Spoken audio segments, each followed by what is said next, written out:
நேயர்கள் அனைவருக்கும் வணக்கம். வெண்முரசு வேயோன் அத்தியாயம் 1. செங்கதிர் மைந்தா. தன் நிழலால் துரத்தப்படுபவனுக்கு இருளன்றி ஒளிவிடம் ஏது? விழிமுனைகளன்றி பகையேது? ஆடியன்றி கூற்றமேது? பெரிய நீல நிற தலைப்பாகைக்கு மேல் இமயத்து நீல் கழுத்து நாரையின் வெண் பனியிறகைச் சூடி இரு கைகளிலும் இலை தாளங்களை ஏந்தி அவற்றின் நுனிகளை மெல்ல முட்டி நெஞ்சதிரும் உலோகத் தாளத்தை எழுப்பி பொற்சலங்கை கட்டிய வலக்காலை முன்னால் வைத்து மெல்ல தட்டி இமை தாழ்ந்த விழிகள் உள்ளூரிய சொற்சுனை நோக்கி திரும்பி இருக்க தென்புலத்து சூதன் பாடினான்.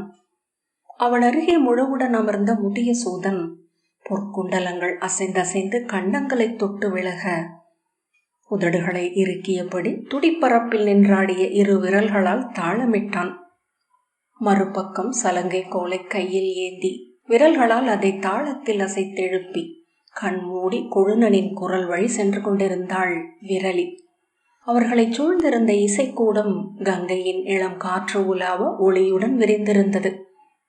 அங்க நாட்டு தலைநகர் சம்பாபுரியின் அரண்மனையில் ஆவணி மாதத்து பின் காலையில் அரசனாகிய கர்ணன் தன் அமைச்சர்களுடனும் அணுக்கர்களுடனும் அமர்ந்து சூதனின் சொற்களை கேட்டுக்கொண்டிருந்தான். சூதனின் கரிய கோர் முகத்தையும் அதில் உடைந்த கருங்கல் சில்லுகளின் நீரற்ற நீர்மையின் ஒளியையும் நோக்கி கொண்டிருந்தான். அவன் உதடுகள் செந்நெரு பட்டாம்பூச்சி என சிறகடித்து பறந்து எழுப்பிய இசை அவனை சூழ்ந்து ரீங்கரித்தது. அவன் அருகே முதன்மை அமைச்சர் ஹரிதர் அமர்ந்திருந்தார். சூதனின் சொற்கள் தன்னை அவிழ்த்து பிரிதொருவராக மாற்றுவதை அவரே பிரிதெங்கோ இருந்து நோக்கி கொண்டிருந்தார். சொற்கள் அவரை சூழ்ந்து தேன் சுமந்து ஒளிச்சிறகுகளுடன் ரீங்கரித்து சுற்றி வந்தன.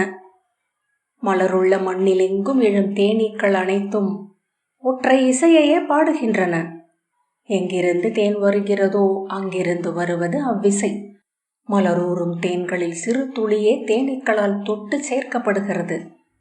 தேனில் முளைத்து எழுகின்றன புதிய தேனீக்கள். தன்னை இங்கு நிலைநிறுத்திக் கொள்ள தேனே உயிர் கொண்டு சிறகு பெற்ற தேனீக்களாக எழுகிறது. சுடர் கதிர் சூடி விண்வழி செல்பவன், மண்ணில் நிகழும் அனைத்தையும் அறிந்தவன் சூரியன், அனைத்துயிரும் விழி தூக்கி நோக்கும் தலைவன், கொடுப்பதற்கென விரிந்த முடிவிலா பெரும் கைகள், தொட்டு விழி நீர் துடைக்கும் ஒளி கதிர் விரல்கள், காய்வதும் கருணையே என்றான கொற்றவன், ஏழ்புறவி ஏறி வரும் எந்தை. வாழ்த்துக அவனை, வணங்குக அவனை. பிரம்மத்தின் சுடர்வெளி அலைத்தெழுந்த சிறு துமி பிரம்மம் என இங்கெழுந்தருளிய தேவன். அவன் கணிக, அவன் அருள்க, அவன் அடி எங்கள் அறியா தலைமேல் பதிக. ஓம் ஓம் ஓம். சூதனின் குரல் எழ அவனை சூழ்ந்து அமர்ந்திருந்தவர்களின் இசைக்கருவிகள் அனைத்தும் பொங்கி பேரொலியாகி எழுந்து புலரி எனும் ஒலிக்காட்சியை சமைத்தன. முகில்கள் பொன்னணிய, தளிர்கள் ஒளி கொள்ள, பறவைகள் சிறகு சூட, சுனைகளில் நகை மலர காலை விரிந்து நிறைந்தது. மெல்ல காலடி வைத்து நடனமிட்ட போது சூதன் அவனே கதிரவனானான். கைகளை விரித்து ஒளி விரிவை உருவாக்கினான். இமையாது நோக்கி எரிந்தபடி விண்ணில் ஒழுகினான். கீழே அவ்விழிகளை நோக்கி மலர்ந்த பல்லாயிரம் மலர்களாகவும் அவனே ஆனான். அவ்வொளி கொண்டு நகை மலர்ந்த சுனைகளானான். சூரியனின் மைந்தா, இவ்வுலகாளும் விரிகதிர் வேந்தனு கூறிய தீயோள் என்னவென்றறிவாயா? அவன் தொட்டதெல்லாம் எதிரியாகி பின் நிழல் கொள்கின்றன. நிழல் கறந்த பொருட்கள் அனைத்தும் அவன் முகம் நோக்கி ஒளி கொள்ளும் விந்தைதான் என்ன? இங்குள்ள அனைத்தையும் ஆக்குபவன் அவனென்றால் இந்நிழல்களையும் ஆக்குபவன் அவனல்லவா? கிழக்கெழுந்து உச்சி நின்று புறந்து மேற்கமைந்து இருளில் மறைபவன் அவன். அவன் இன்மையுறு கொண்டு இருப்பதன்றோ இரவு? இன்மையென இங்கிருந்து அவன் புறப்பதன்றோ இருள்? அவன் வாழ்க. எளிய உயிர்களுக்கு அன்னமும் இறகு கொண்டவைக்கு இன்பமும், எண்ணமிழந்தவர்களுக்கு ஞானமும், முதல் விழி திறந்தவர்களுக்கு பிரம்மமும் ஆகி நிற்கும் அவனை வாழ்த்துவோம். ஓம் ஓம் ஓம் என்றனர் அவனை சூழ்ந்திருந்த பிற சூதர். அவ்வொலி அவிந்ததும் எழுந்த அமைதியை கேட்டு கர்ணன் தன் இருக்கையில் மெல்ல அசைந்து கால்களை நீட்டினான்.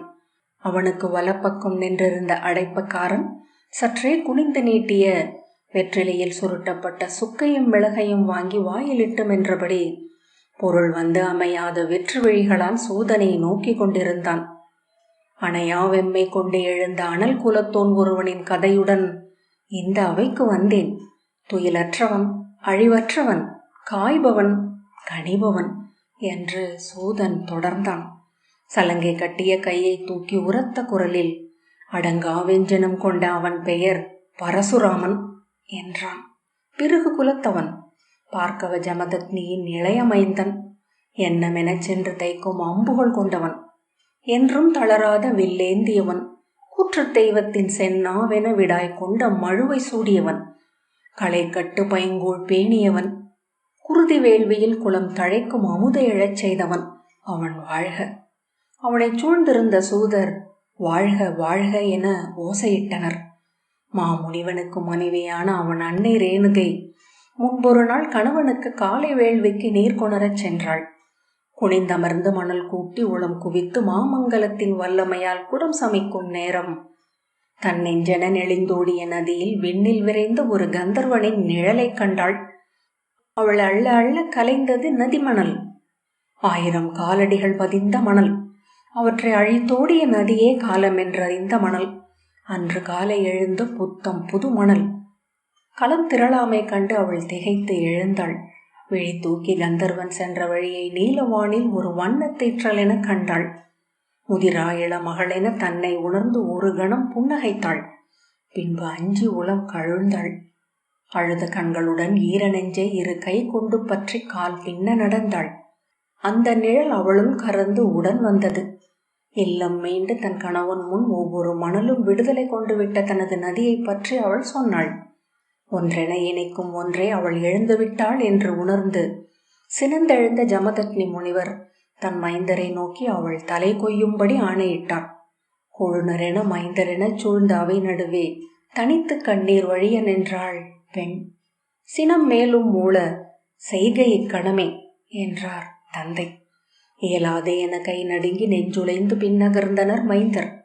அவர்களில் இளையோனோ தந்தையின் சொல்லை ஏற்று அவ்வண்ணமே என்றுரைத்து வாளை உருவி அன்னை முன் வந்து நின்றான். கையில் எழுந்த வாளுடன் அவள் விழிகளை ஒரு கணம் நோக்கினான். தன் உள்ளத்தை அவ்விழிகளில் இருந்து பிடுங்கி கனவுக்குள் புதைவுக்குள் முடிவிலிக்குள் அழுத்தினான். மின்னலெனச் சுழன்ற அவன் வாள் அவள் தலை கொய்து குருதி தெரிக்க மீண்டது. திகைத்து விலகிச் சுழன்று விழுந்துருண்டு கூந்தல் பரப்பி தரையில் கிடந்த அவள் தலையில் விழிகள் இறுதி நோக்கை சிலை செதுக்கென மாற்றிக்கொண்டிருந்தன. தெரித்த குருதி அரை வட்டமென செவ்வரளி மாலை சுழலென குடில் சுவரிலும் நிலத்திலும் படிந்திருந்தது. உடல் விதிர்த்து சுவரோடு முதுகொட்டி நின்று நடுங்கிக் கொண்டிருந்தனர் பிற உடன் வயிற்றோர். அவன் தந்தை கை நீட்டி வந்து தோள் தழுவினார். மைந்தா, நீ வென்றாய்.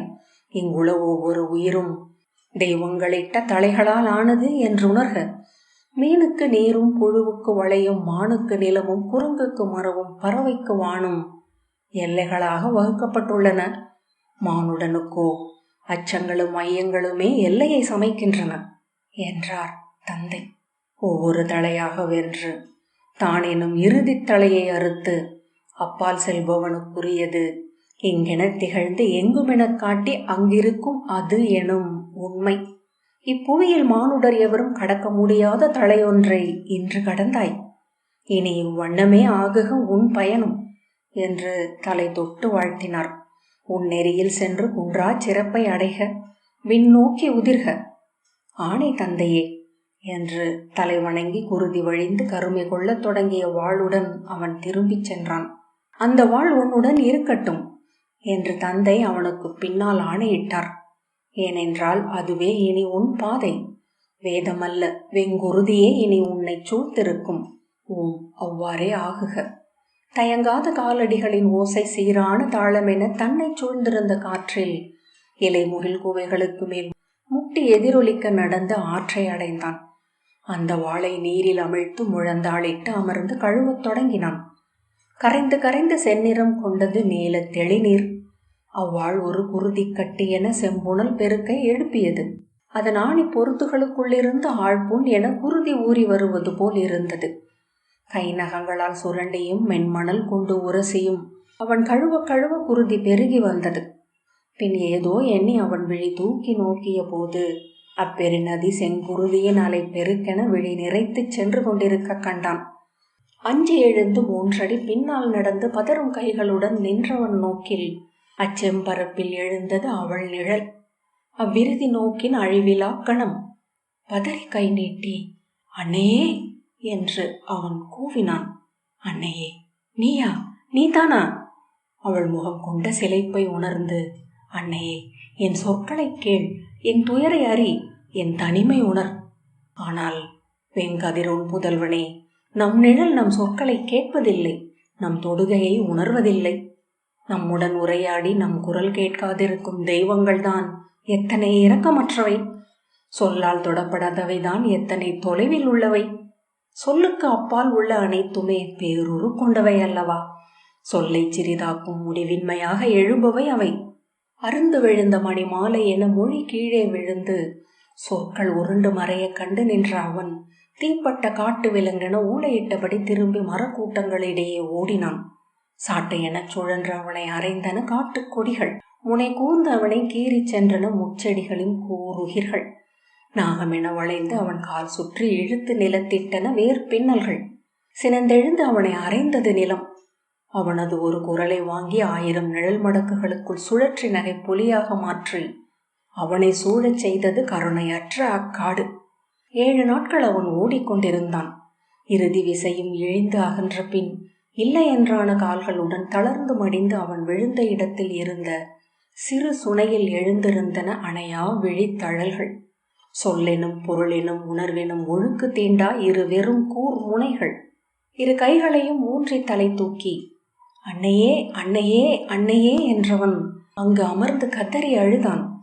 ஒன்று உரை: தீ சொல்லிட்டென்னை சுடு, இப்புவியில் ஒரு புழுவாக, ஏதுமின்றி காலத்தில் உறைந்த பாறையாக, எவர் காலிலும் மிதிப்படும் புழுதியாக என்னை ஆக்கு.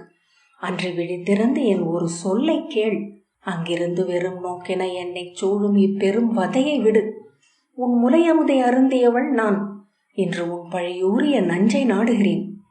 கருக்குழியில் என்னை வைத்து 2 காலிடை குழியில் இன்று முலை குழியில் என்னை அழுத்தி இப்புவி கழித்தாய். உன் குருதியில் எழுந்த குமிழி என்பதால் நான் உனக்கு கட்டுப்பட்டவன். அன்னையே, அதனாலேயே நீ எனக்கு கட்டுப்பட்டவளும் கூட. சொல், என்ன செய்ய வேண்டுமென எனக்கு ஆணையிடுகிறது உன் ஊமை விழி இணை. இதன் பொருட்டு நீரெல்லாம் விழித்திறந்து என்னை நோக்குகிறாய். 1000 கோடி நாவுகளாக மாறி அவன் சொற்களை படபடுத்தது காட்டின் இலை பெருவெளி. அதை சூழ்ந்திருந்தது மாற்றில்லாத அமைதி. கிளைகளுக்குள் சீறி சுழன்றது அவன் நெடுமூச்சு. நுரைத்து பெருகி நிறைந்து ஒவ்வொன்றாய் உடைந்து எஞ்சி இறுதி துளியும் உலர்ந்து மறைந்தது சொல்வெளி. சற்று துயின்று உணர்ந்து எழுந்தபோது அவன் நெஞ்சிறுகி வைரம் பாய்ந்திருந்தது. ஆம், உணர்கிறேன், நீ பேச முடியாது. நம் 2 உலகங்களுக்கு நடுவே பாய்கிறது இன்மையின் பெருநதி. இங்கு ஆற்றுவன முடித்த அச்செயல் அனைத்தையும் கடந்து அங்கு நான் வரும்போது உன்னிடம் சொல்ல என ஒரு சொல் கறந்து இவ்வுள்ளத்தில் வைத்துளேன். அதுவரை நீ என் நிழல், இரவில் என்னை சூழும் இருள், என் சொற்களை உண்ணும் ஆழம். மீண்டு வந்த மைந்தன் பிரிதொருவனாக இருந்தான். அவன் சொற்கள் நுண்மை கொண்டன. எப்போதும் தனிமையை நாடினான். எரியணையா வேள்வி குளமாகியது அவன் உள்ளம். அதன் வெம்மையில் உருகிய பொன்னென சுடர்ந்தது அவன் உடல். கற்றவையெல்லாம் கனன்று மறைந்தன. தானன்று பிரிதற்ற தனிமையை சூழ நிறுத்தி தன்னை எரித்தான். எரியோன் மைந்த தழல் தான் இருக்கும் இடத்தில் தான் மட்டுமே என எண்ணும் தகைமை கொண்டது. 5 அழல் நடுவே அமர்ந்து தவம் செய்து தன்னை உதிர்க்க அவன் எண்ணிய போது ஜமதக்னியின் தவக்குடலில் நுழைந்து அவர் வழிபட்ட காமதேனுவை கவர்ந்து சென்றான். மாகிஷ்மதியை ஆண்ட ஹேகய மாமன்னன் கார்த்தவீரியன் 1000 கையுடையோன். பாரத வருஷத்தை தன் கொடுங்குடை கீழ் நிறுத்தி ஆண்ட திரளுடையோன். யாதவர் குலத்தை எழுந்த முதல் பெரு மன்னன். தன் தந்தையை கொன்ற அரசனை, அவனை கொன்று நெறி நிலைநாட்ட அஞ்சிய சத்திரிய குலத்தை வேரோடு அழிக்க வஞ்சினம் பூண்டான். கடுந்தவம் கொண்டு கங்கை சூடியவனை வரவழைத்து வெள்ளர் கரிய மழுவை பெற்றான். அறமறியாதோர் மாய்க, புத்தரம் இப்புவியில் எழுக, இப்படைக்களம் மழுங்கி கூறழிவது வரை கொற்றவர்களை அழிப்பேன், என் சொல் வாழும் புது மன்னர் குலத்தை படைப்பேன் என்று சூளுரை கொண்டான். குருதியாடும் கொடுஞ்சினம் ஒன்றே அவன் குணமென்று இருந்தது. அவன் விழிப்பட்ட விலங்குகள் உடல் சீர்த்து அஞ்சு ஓலமிட்டு விலகி ஓடின. தர்பை புல்லில் அவன் கைப்பட்டால் அனல் பற்றி எழுந்தது. மூவிரி எழுப்பி அவன் வேள்வி செய்யவில்லை.